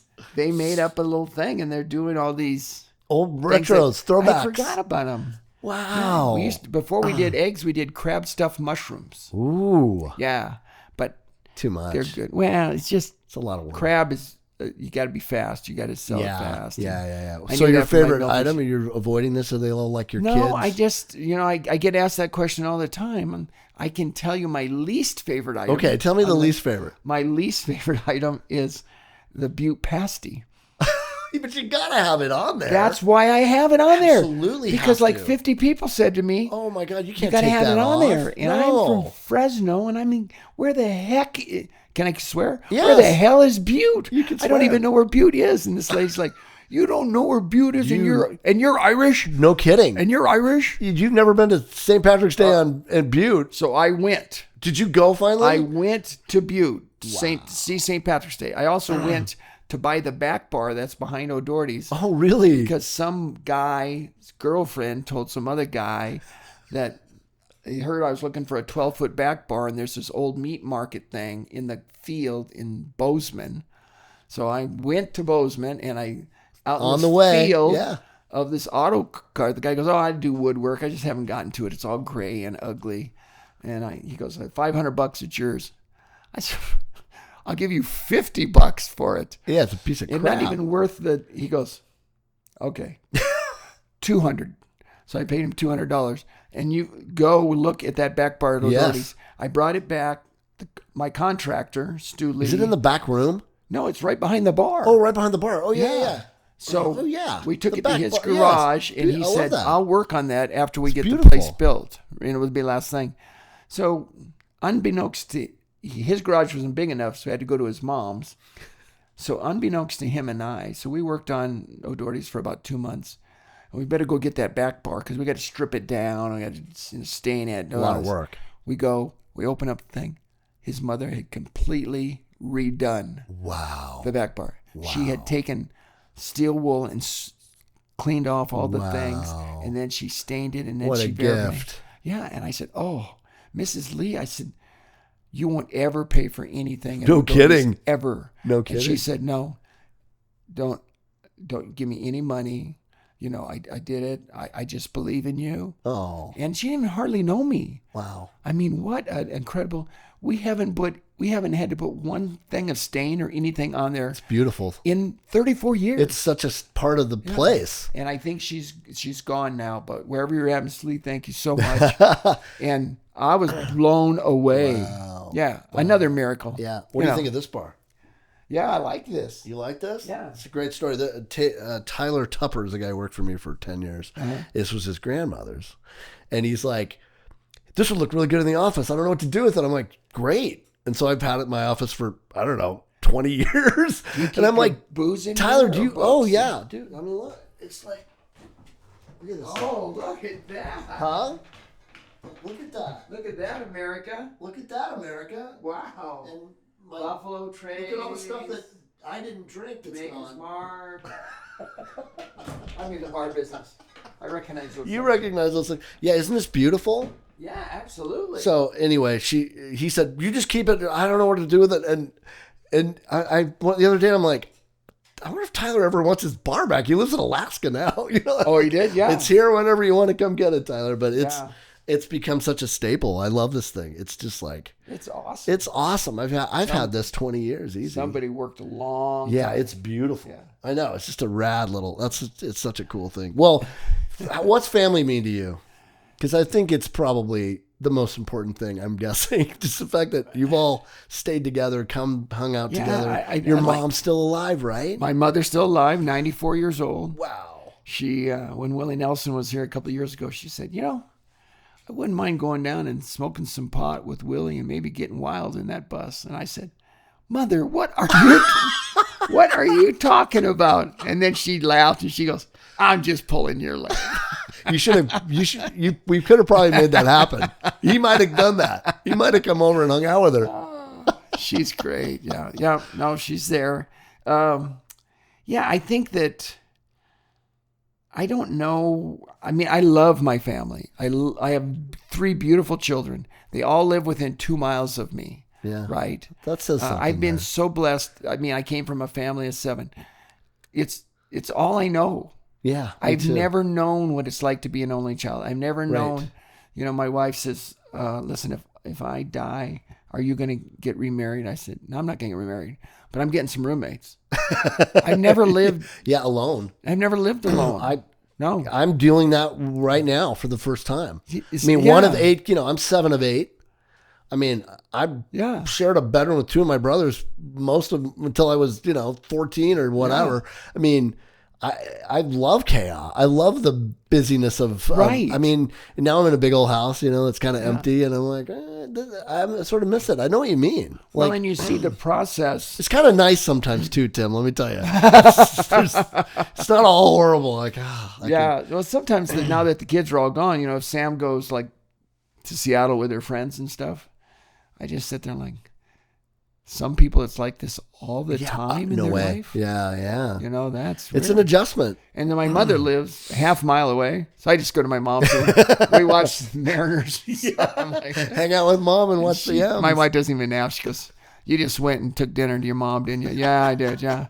So I mean, my family, we have some, some hiccups in the family and stuff. Oh, yeah, people every we deal family with, does, for sure. but before there were so many of them, we used to always do Thanksgiving at the pub. Oh wow! And I'd take a picture from up Billy. above on the bar, Yeah, But it's just got too big. yeah, It's got too big. So. yeah. Well, you were telling me the other day too. We were just when you walked in. Bloomsday is a big day, obviously, for you guys, and Hoop Fest must be insane, and the St. the Patrick's parade. Day, What's the that like parade. for St. Patrick's Day? It's got to be The a best- long day. The best one was the first one because you just don't know. Yeah, You don't know what you're doing. Right. How is it? Are they going to show up? They're not going to show up. Yeah, the anticipation. I mean, it's been 34 years. I got the routine. I get the porta potties. I get the temporary fencing. I get the Eastern football guys at the door. I get the band. I hire the Irish dancers, right? I get the tour guys. Really, there's nothing for me to do. Right. I It's go foolproof. I march in the parade. Actually, I'm going to brag about myself for a second. I want to tell you, I forgot about this, but about maybe 15, 20 years ago, the guys from the Friendly Sons came to see me. The Friendly Sons of St. Patrick is who put us on the parade. They put it on the parade. And they said, we've decided to, we're just not going to do it anymore. There was a group of them, about 6 or 7 of them. Mrs. Finnerty, I don't know if you know Tom and Terry Finnerty and Tim. No, Finnerty. that sounds familiar. She though. was kind of, I guess, one of the driving forces. And anyway, they had the parade. The first parade, which just went like 2 blocks on Spokane Falls, I guess. It wasn't very long, yeah. Yeah, I don't. I wasn't. I think it was before I got here, maybe in the 70s. Anyway, so I said, well, I think I really need the parade. I mean, the parade's bigger than St. Patrick's Day because it's always on Saturday. Yes. Yeah. Yes. So single busiest day of the year for O'Doherty's. Absolutely. Well, and then you get most of the time another one because St. Patrick's Day. Unbelievable. And You get two. And there's a lot of people in our Right? city, so I understand if you can't come on Tuesday, you maybe come on Saturday. Right. I'm stunned. There's a large cadre of people.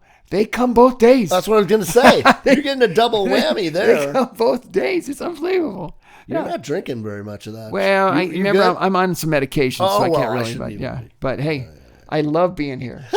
I do. I love. So I being got to here. tell you, my best Jack and Dan story. You'll appreciate this. My dad went to high school with Jack and Dan, and so I've told this story before, but I don't care. You need to hear it. So he says it's my 21st birthday. He goes, I want to buy you your first legal beer. Oh really? I go, okay. He goes, meet me at Jack and Dan's, 4:00, whatever. So I go to Jack and Dan's, walk in, and I'm going to Gonzaga. I walk in, and he's in the corner booth with Jack and Dan and my dad. And I had my first legal beer with Jack, Dan, Danny Crowley, and my dad. Wow. And my dad toasts me in front of Jack and Dan. He goes, I wanted you to have your first beer at a place you were so familiar with. And they both look at me like, have you been in here? No, sir.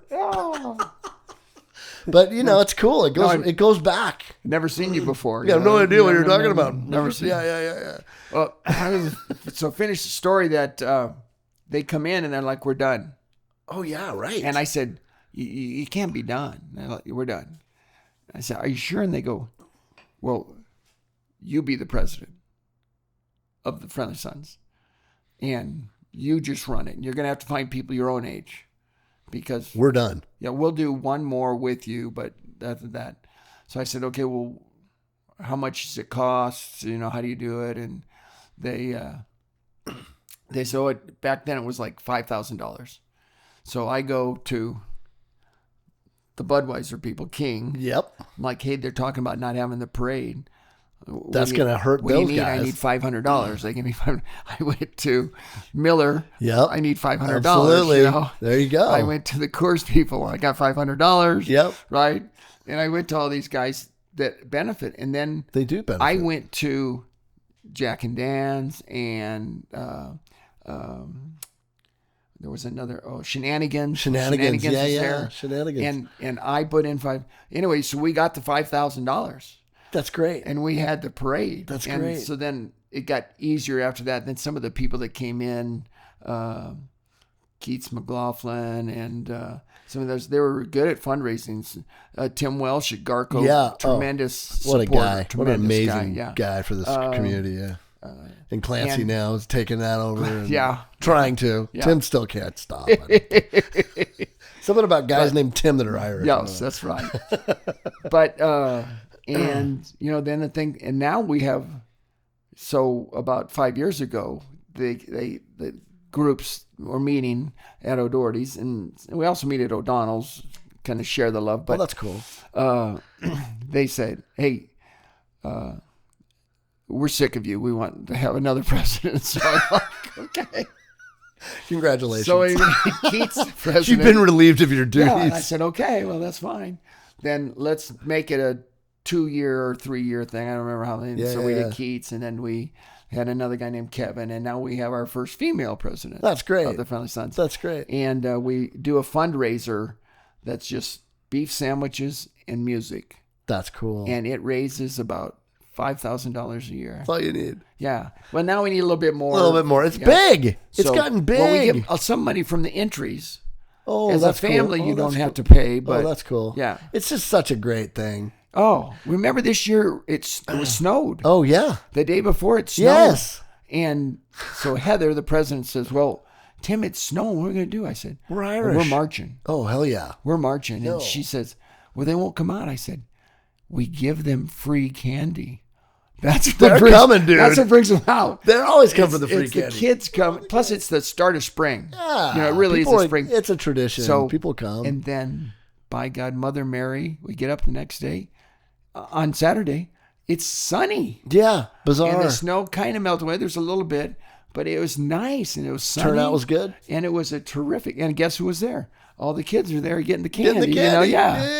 Yeah. Anyway, that's cool. So that was. I was in the right place at the right time because I kept the parade alive. That's cool. And on those days, you were saying that you were just talking about to one of your wait staff.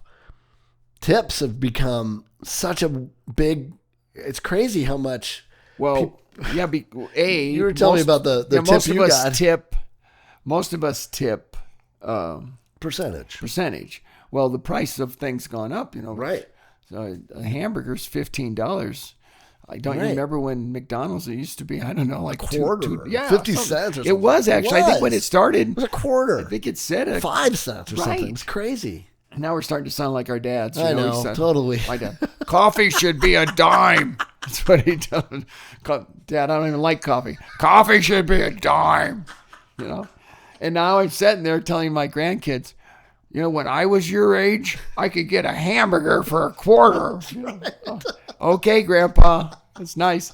Zip up your fly. But get off my lawn. But these guys are making, so but they need to. Well, things cost a lot more. And minimum wage is like $19. Yeah. So now I know that rent's high, and I know I have great people. Yeah. But sometimes it's crazy. Yeah. They'll walk with $200 a night. Yeah. Well, now they share it with the kitchen. They share it with the bartender. They're very good about it, and they all know. Like I have 3 people that are teachers. They don't teach because they make more waiting tables. Is that right? And now, if you teach, you usually get health insurance. Right. But they're married. Yeah. So their spouse has health insurance, okay, right? Yeah. But and plus, it's like 5 hours. Right. It's 3 nights a week, 5 hours. Jeez. And so I think it's a really good job. And I'll tell you, we tried. You get 30 days, and I've shook a lot of people's hands and said, "See you later. Here's the door." It's not. Yeah, nothing. no, And it's not some good of those for them people, or you. Some of those people are still customers of mine, and they're friends of mine. Yeah. And there's nothing against it, but you have to be able to multitask. Right. And you have to be You hospitable. do. If you can't be hospitable, this stuffy waiter thing, that doesn't cut it at O'Doherty's. Well, and speaking of, I had to talk about the one person that we both have in common that we've known more, the greatest character that you may have run through, Leroy Burrows. I knew that would get a laugh. I had to fire him. I know you did. You should have. Of course you did. I grew up with Leroy. He drank an entire bottle of Jaeger when he was on his shift. And you're surprised? Well, and the waitress I've known Leroy calls him Tim. Since second grade. Leroy, So. I think Leroy's been drinking. And I said, what do you say? Well, he's passed out behind the bar. And one of the great characters. Colorful characters. Oh my gosh. I love Leroy. I've known Leroy since first grade. And I'll tell you what, if you're life going into the fires of hell, you couldn't pick a better man to be right next to you. No kidding. He's right there with you. Right. No, I mean, and Leroy had a tough life. His mom disabled, his sister disabled. His mom was just the most amazing, tough lady, single mom, raising these two kids. She walked down the street with St. Charles. St. Charles. And said, I want to work here. Yes. So my kids can go there. That's right.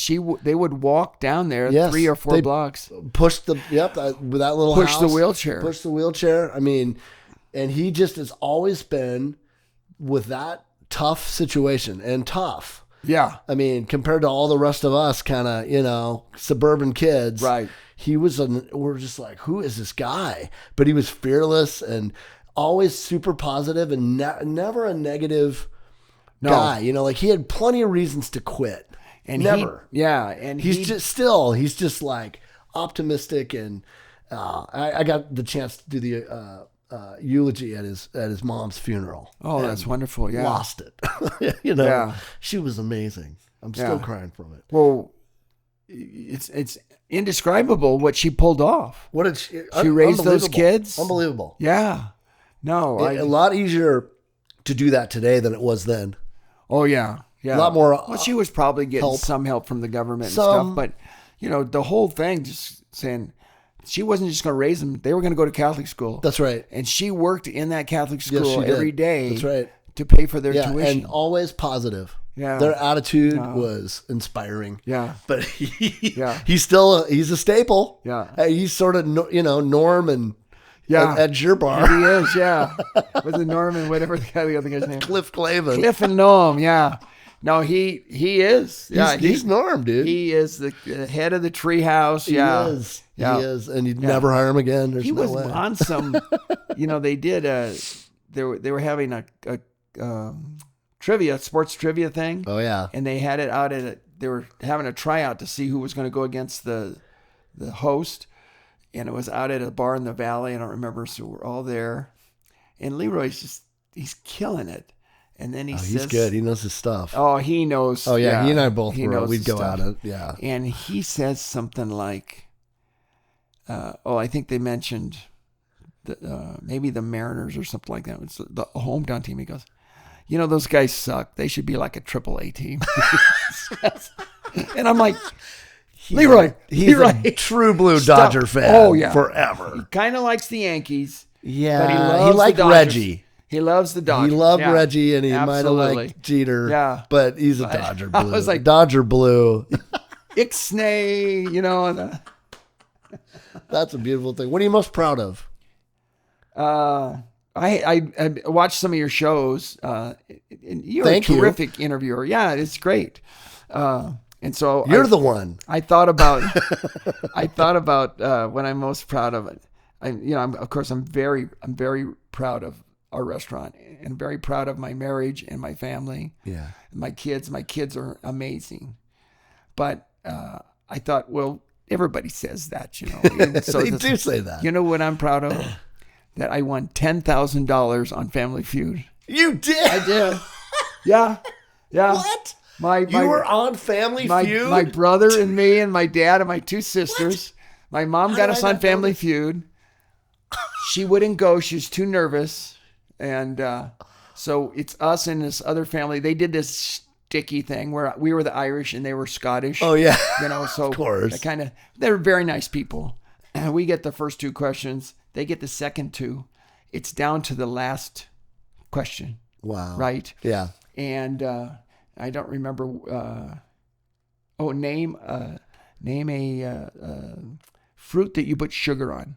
That was the question, and there was like 3 answers. So it's the fifth one's my sister. We put her down there because she's shy, and I said, my brother and I go, we're doomed. We're doomed. And she goes, and she says, the lady says, apples or something, and then I don't know. I'm going, and she goes, grapefruit. It's the number one answer. Ding. No way. Yeah, it's now. Da-da-da. Now we have one left, and what they do is they go to you, and then they go to them, and you go Right, back and forth. So That's it's right. my dad's in the front, and I'm like, oh my gosh, Dad's not, and I'm like, come on, man. I'm thinking when it gets to me, I can't think of another fruit. I thought, well, and I thought, I'm going to say strawberries maybe. Or something. Yeah. And he looks at Richard Dawson. He says, well, my mom always put sugar on peaches. Peaches. And That bing, was my answer. And we were so excited. We almost knocked the little So this thing. is Richard Dawson. This is old school. Oh, yeah. Oh, yeah. Oh, I love Richard Dawson. And we could have come back, but it was a Friday night, so we got double money, the 10 grand instead of just 5. But we can't come back. So, Wow. Yeah. And so Mike and I go do the fast That's money. so awesome. Michael's in the room. I'm standing there. A beautiful gal comes up and gives Richard a cigarette.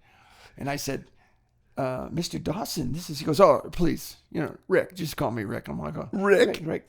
I said, this is a good gig. He goes, oh, you don't know. I filmed all these things in 3 months, all the games, and then we're done. He's done, yeah. And then I go do like stock theater back in England. And he's talking with his accent, Yeah. And he looks at me and he goes, you don't seem very nervous, lad. And I said, now I feel pretty good. He goes, yeah, I think you're going to do okay. And then they go, okay, 30 seconds. Gives the cigarette back. So it's 200, right? Yeah. And he asks you the questions. I don't remember the questions. But I got 168 points. Out of 2. Out of 200. He was right. You did good. Well, I don't. I didn't, you know, That's unbelievable. It was- I mean, it was like spoon-fed questions, though, you know. yeah, Yeah. easy stuff. Name something that you drink out of a stein. I'm like, Beer. really? Really? My name's O'Doherty. Hey, Frank in the booth, are you sure you want to get something? I go, beer. Right, you know. That's hilarious. Yeah. Name a sport that you play on grass. I said, football. You know. Yeah. I mean, Come on. Thank you, Mr. Dawson. I don't. Wow. But you were also not nervous. That helps. No, I wasn't. At least to very- be focused or whatever. But I remember the first question now, Frank. I'm going to give it to you. I'm going to ask you. Okay. all I'm right, going to go. all right. Name a sign of the zodiac. Pisces. No, come on. It's 1970. Oh, Aquarius. Exactly. The age of Aquarius. Like, yeah, it's the age of Aquarius. And we were so excited. Oh my God. We almost knocked the thing down. Wait. My brother Mike, who played defensive end, he was in the Marines, but he came to Fresno State and played. He's a big guy too. He hits Mr. Dawson, and his microphone goes flying. What year is this? You Uh, don't remember? 70s? 77 maybe. Wow. Something like that. That is like the Yeah, height you of can, it, dude. You can I'm gonna tune find it up it on Google. O'Doherty's on, I'm gonna you find it can- on YouTube. Yeah, you can check it out. Oh my God. And that's so it's cool. funny too. I didn't have a suit to wear, and Mom wanted us to wear suits. Yeah. So my roommate was a little bit smaller than me, and so when you see me, I'm like this. You're wearing your butt. It's so tight. My wife I wasn't married then. She goes, "What are you doing? You look like you're bowing your neck." I go, "I couldn't breathe." At one point he drops when Mike hits him, the microphone's foam thing comes off. And I tried to bend down, and I couldn't bend down. Oh my God. I was going to rip the pants out. Wow. Well, hey, I want to tell you how proud I am of you that you never answered what your favorite menu item was at O'Doherty, so you didn't have to hurt any of the other items. Well, you just said you hate the one you don't The like. pasty, yeah. Well, people tell me, "Oh, we got to have pasty," and let me tell you, we work hard on the pasties. Yeah. And people love the pasties. Yes. They're a very good item to take home. You get the gravy and the thing. And he has this brand thing. He brands the top of them. Oh, nice. Yeah. So The Hooligan Hannigan's my favorite. I mean, I love the hooligan. I love Hannigan. the hooligan. I love it. and your stew, Irish stew or something. Irish stew. Super good. You know, a lot of people, the fish and chips is really Yeah, good. the fish and chips fantastic. Because we use a fletch, an entire side of the fish. Okay. And we don't bread it until we cook it. So a lot of that's places they'll why. buy it, it's still good. You know, it's already breaded. It's already seasoned and Oh, breaded. it is fantastic. But we do it to order: flour, beer batter, and then into the so fryer. good. It's fantastic. It is good. Yeah. It's a problem on Fridays during Lent. You know, we used to you have to eat fish. Yeah. But now just during Lent they recommend it. They don't really. But you can only really do about 5 at a time. Oh, yeah, I bet. So yeah. it can really bog things Now down. I want to go have a So I don't recommend fish them. and chips. It's $1 off on Fridays. And that guy like, don't push the fish and chips. But I think those are the 3 are really good. You mentioned the Scottish eggs. Oh yeah, they're fantastic. There's a lot of them. They're super good. Yeah. When somebody ordered them the last time I was with them, I'm like, I'm not eating that. And I'm like, oh my God, these are so good. They were. Yeah. I'm surprised how good Yeah, they were. no, I think that, and some of the things people have brought to us, like the Scottish eggs, the guy told me about it, and I went, Yeah. How was it to have O'Donnell's? Did that piss you off? no, and that's, It's thank your you old, for giving me an opportunity. because that's your old place. I mean, it's Milford's now, And- and then it became O'Donnell's. So the reason that Jerry sold it was his wife, Trish, wonderful woman, fell off a ladder taking down the Christmas decorations, broke her ankle, got a surgery, and she threw a blood clot and passed away. Oh wow. So he stayed, but after he couldn't do it, and he kind of became a hard guy to work with too. Yeah. Which generally he wasn't like that. Yeah. So he sold it. He decided to sell it, and he asked me if I wanted to buy it, and I said no. I got enough. I'm not going to go there. I got my plate's full. Yeah. And so he sold it to the McAleese's own O'Donnell's. I don't know why it's called O'Donnell's and their name's McAleese, but It's more I think Irish. maybe the McAleese's own Kells. That's a different story. Okay. I think the O'Donnells own O'Donnell's. Okay. So, but the gentleman who runs it is a son-in-law, like with my son-in-law. So he's not an O'Donnell. Anyway, those people came to O'Doherty's, came to me. I've never met them. I've never been in their bar in Seattle. They have a bar in Seattle. And they I think do. another one somewhere else too, maybe in the Puget Sound area. And they said, we're coming to Spokane. But out of respect to you, we will not go to your old restaurant if you're not cool with it. Oh, Isn't that that's amazing? really cool. And I said, hey, boys. Go get it. A rising tide raises all boats. It does. I loved it. But could you name it Murphy's? Because O'Donnell's and O'Doherty's. O'Doherty's, it's true. Hey, I think it helps you. Not a month doesn't go by that somebody comes in for, we're here for our wedding party. We're at 6 o'clock. O'Donnell's. I'm like, we don't have you. As a brand guy, I'm thinking it helps you more than them because you've been around a lot longer. I'd be like, fine. Well, I think those guys. I think they might have opened one in. I thought they It's were good talking place. about I've been opening there. one It's in good. Coeur d'Alene. I don't know if they're going to still do that, but Yeah, they do a good job. nice people. That's great. It's so weird. Plenty of room for When two. I go in, I think I never really thought about, because all this stuff, is kind of older, classic stuff. Yes, very So it DC. It was the steakhouse. transition was a lot easier than the place I had. Was kind of the newer furnishings, but old place. It works for it. Yeah, it's nice that it's old because it feels like it's been there forever. So you were talking about the girl that got the $200 tips. Tell me about your first. You told me in here that you got a tip once. Oh yeah. So I started. We'll end with this. I started out in the business in Fresno, California, at the spaghetti factory, working for Jerry Young, the man I mentioned, So one day I get this table. It's about 8 people, and the owner of the Mercedes-Benz dealership is the guy throwing the party. So I'm like, just being Tim O'D, hey, how you doing? How you doing, Frank? And we're just going along, and anyway, it gets done, and he kind of comes up to just really nice, and he says, now I need to preface this by saying, if you got $50 in tips A day. in a night, that is a lot of money. Right? Back then. That's you're buying around for the boys and girls, the other servers. Yeah, this is in the 70s. Yeah. Yes, 1975. Yeah. Yeah. So anyway, he says, listen, son, when you're ready to drive a real car someday, because I know you're going to do okay in life, you come see me. He shakes my hand. He's got $100 bill, and he gives me $100 bill, and I go back in the service area, and it is like Circus. Oh, it's mass. They know Tim O'D is going to go to the bar with that $100 bill. And they had a place Silver Dollar, which is down the road. And that's where we always went. And we played 4, 5, 6 and dice and cribbage. Yeah. And we went down there, and not $1, Frank. Not $1 left that parking lot. You blew it all at the Silver Dollar. Well, when they heard there was $100, if there's 20, right. Get around. Yeah. But it was, 100.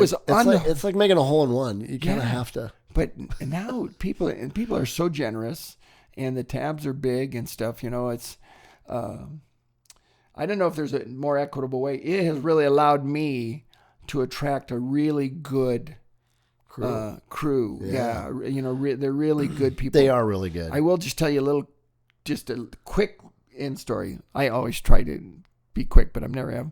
But podcast, so it's fine. There is a company in Fairchild Air Force Base called the SEER School, Search, Evasion, Rescue. I know them Evacuation. well. I used to help take the SEER guys, drop them off, and so pick them the up. SEER guys, O'Doherty's is their home. Oh, that's They don't cool. call it O'Doherty's. They call it Odo's.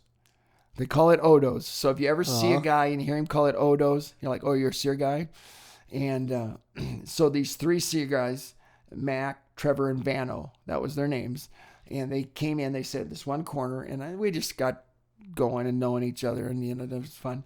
And they go, well, listen, we have pilots from all around the United States, all different branches come there to learn survival. Yeah, correct. Things. Yeah, Survival school. yeah, and they have. Yeah. I used to work for Budget Rent-A-Car, and I would go 6 pick those weeks. guys up. And, Yeah, Yep. and they call, and so he says, well, when they graduate, we'd like to bring them down here and have a little party. It's a big. They've been left in the woods for a month or something. Like, oh yeah, no, they just go survive. up in Colville Yes. in the middle of winter. Yes. and they Yes. eat grass and Yes, stuff to survive. Yeah. But they also do in-city evasion, and Really? like O'Doherty's, they'll knock on the door and I'll answer it and they'll say, "Who do you think's the best college football team in America?" They say to me, and I say, "Well, it's Notre Dame, of course." And then I let them in. Yeah. And they go down in the basement, and they stay in the basement, and then there's another door on the east side, and then That's go part up. of their training. It's part of their training, Yeah. right? So Perfect if, down there. if I forget to tell because they come to the kitchen door, if I forget to tell the cook, and the guy opens the thing, he says, "What's the greatest movie of all time?" And the cook will go, "What the hell are you talking about?" Then they have to go, "Is Tim here?" What is the greatest movie? What's the answer there? Probably The Quiet Man. It's probably that's good. Best one. That's John Wayne, John Maureen Wayne, O'Hara. the Duke. There'll be no doors between you and I, Kate Danaher, except for the ones in your mercenary heart. And he throws her on the bed. Of course, that's your favorite movie. That was great. That's a great movie. That was great. That's a great movie. Yeah. The Duke. Wow. Yeah. Oh, that's cool. Those guys, you're their So- home base. That's pretty neat. So the SEER guys, it's their home. And I got to be the commander of the SEER.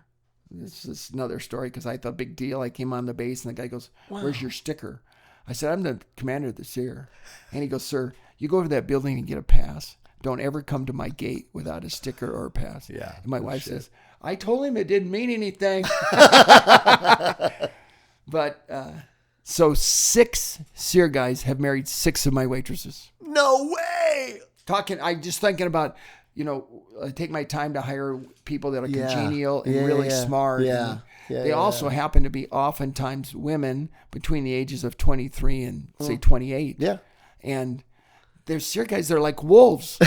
Yeah, they are. They kind of come in and Yeah. anyway, I'm actually kind of proud of it because Yeah. they're good young men. Yep. And, they treat the ladies with respect and stuff. But I'm like, "You SEER guys," and they're like, "Oh, come on, Mr. O'Doherty, it's okay, it's okay." So Well, Fairchild's a big Yeah. part of this place. It's a yeah, big, important part so of this town. it is. It's kind of a Yeah. neat thing. And when I finally, you have to hand off the honorary commander thing after a year. Well, they let me do it for 4 years. Wow. Just because That's cool. I really like them and Yeah. things anyway. So when I go out there with a friend, and he says he's in the Army. He said, "Now look, these change of commands. You can't say anything. Do you understand? You go up there, you have a badge and you give them the Right. badge and they give the badge. Yeah, but The other telling you to not say anything Right. is So- and I said, impossible. I got it. And we're sitting there, and this kind of starts, and he looks over at me and goes, "You're going to talk, aren't you?" I said, "Yeah, I'm going to talk." They wouldn't give me a decal. I couldn't even shop at the PX or whatever it's called. Right, yeah. Yeah, I'm going to get, you bet I'm going to. I'm getting my I money's get worth. up there and I go, "Wow, there's a lot of good looking people here today." I want to say 2 things. I loved being the commander and getting to know these young men and women, because there's some women in the program. And I think you guys know how to sing "You Are My Sunshine." So here we go. I sang "You Are My Sunshine" at the commander thing. And the base commander's just staring bullets at me. I'm going, "Ooh, what are you going to do? What are you doing?" "Yeah, I'm done. Stop Yeah, me I'm now." done." I got down. She came over. It was actually a woman. Yeah. She came over and she laughed. She goes, like 5 of the other officers said, "Oh, Tim's going to talk." She knew. She knew. She knew. She There's no knew. way you weren't. Which is why you're the perfect podcast guest. Oh, thank you. Well, Hey, thanks for being here. hey, Cheers. you bet. Thank you. Good health to Yeah. you. And I to hope your you're family. doing well. Yeah. And you stay And healthy. what was your wife's name? Johanna. Okay. I'm going to put Johanna's soul in my prayers. Thank 'cause, you. I yeah, appreciate that. Yeah. That was the saddest part of the deal. Yeah. The best part was all the other stuff. Yeah. We'll concentrate on that. The best part was Leroy. Leroy, I told you. Thanks, man. Okay. MIP Podcast was filmed at the studio of Corner Booth Media. Please sure to like, subscribe, and follow us on social media. You can also listen to us on Spotify, Apple Music, and anywhere podcasts can be found. We'd love it if you'd rate, review, and subscribe to help our podcast grow. Be good to yourself and stay interesting.